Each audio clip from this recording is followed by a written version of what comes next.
Kerang hijau menjadi makanan favorit bagi para pecinta makanan laut. Selain mudah didapat dan harganya yang terjangkau, kerang hijau dianggap makanan dengan kandungan protein tinggi.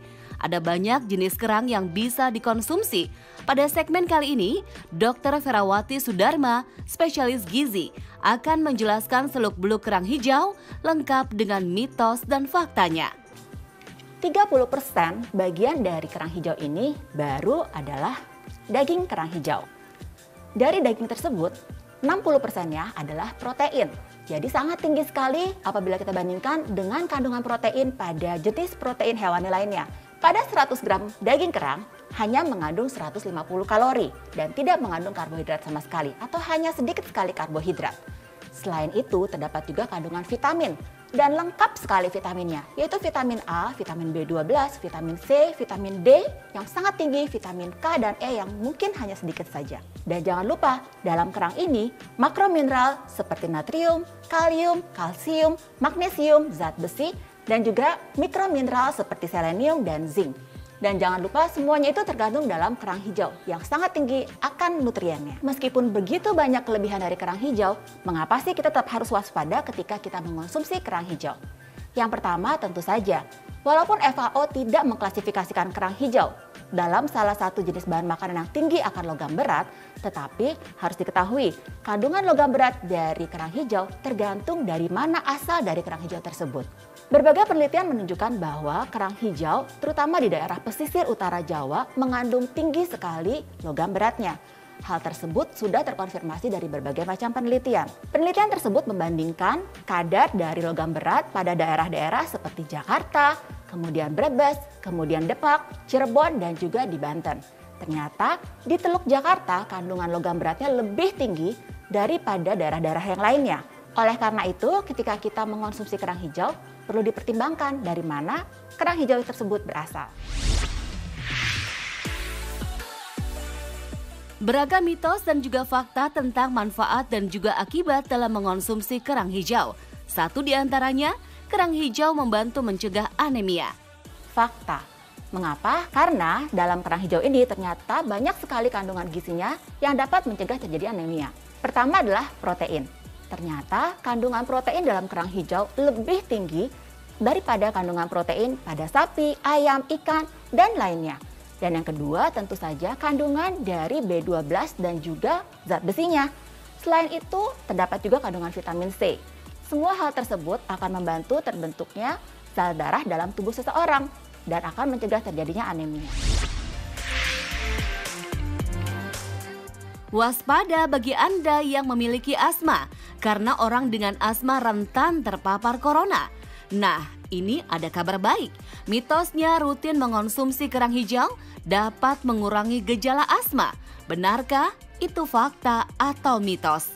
Itu adalah fakta. Hal ini berdasarkan pada hasil penelitian di New Zealand dari ekstrak kerang hijau ini. Ternyata ketika ekstrak kerang hijau diberikan pada orang yang mengalami atopik asma, hal tersebut dapat mengurangi kecenderungan terjadinya serangan asma sehingga dapat direkomendasikan untuk penderita asma. Tetapi kembali, harus hati-hati ya ketika kita mengonsumsi kerang hijau, kapan dan berapa banyak kita mengonsumsi kerang hijau tersebut. Nah, bagaimana? Sudah jelas ya, mana yang fakta dan juga mana yang mitos dari manfaat mengonsumsi kerang hijau. Supaya tidak salah dalam memilih dan mengolah kerang hijau. Yuk simak dulu tips dari Dr. Vera berikut ini. Nah, sekarang kita bahas yuk bagaimana kita memilih, menyimpan, mengolah, dan juga memasak dari kerang hijau ini. Yang pertama adalah cara untuk memilih kerang hijau. Ketika kita memilih kerang hijau, pastikan bahwa kerang hijau yang kita pilih dalam kondisi tertutup cangkangnya. Apabila dia terbuka, cobalah untuk menutup kerang hijau tersebut. Ketika dia tidak menutup kembali, itu artinya kerang tersebut sudah mati dan tidak layak untuk dikonsumsi. Cara yang kedua adalah dengan cara mencium kerang hijau. Bau yang segar harus terdapat ketika kita mencium kerang hijau itu. Bau yang busuk sebaliknya, menandakan bahwa kerang hijau tersebut sudah tidak segar dan tidak layak untuk dikonsumsi. Yang ketiga, coba pegang permukaan dari kerang hijau. Permukaan yang lendir dan tentu saja isi yang berlendir menyatakan bahwa kerang hijau tersebut juga tidak baik untuk dikonsumsi.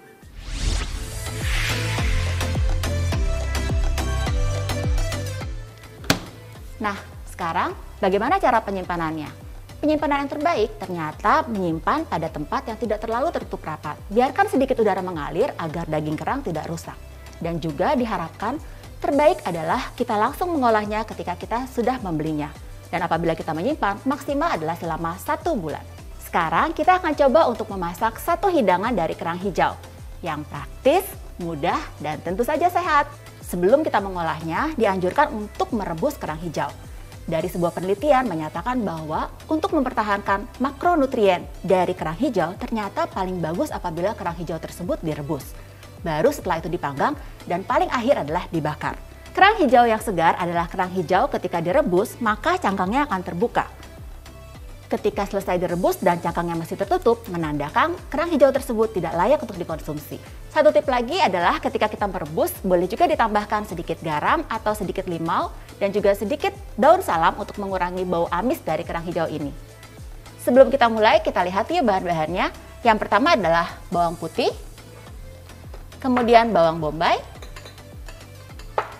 jeruk nipis yang bisa kita gunakan untuk menambah rasa atau tadi ketika kita merebus kerang hijau tersebut. Daun bawang, tentu saja ada jahe dan juga penyedap seperti garam dan juga gula.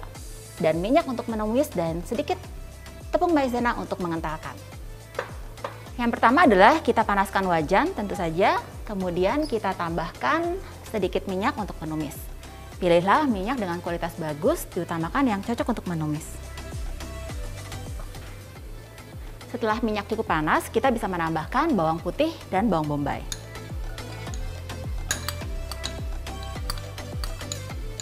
Penambahan dari bawang putih dan bawang bombay selain menambah aroma rasa, tentu saja memberikan manfaat kesehatan. Selanjutnya bisa kita tambahkan jahe. Nah, mulai tercium bau dari bawang putih, bawang bombay dan jahenya, baru kita masukkan daun bawang.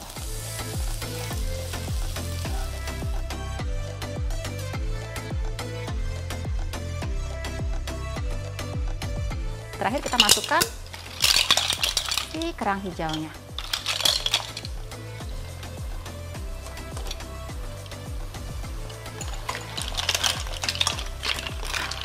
Jangan terlalu lama karena kerang hijaunya sudah matang. Hanya cukup untuk mencampurkan bumbu dengan kerang hijaunya. Nah, sekarang sudah siap. Mudah bukan cara masaknya?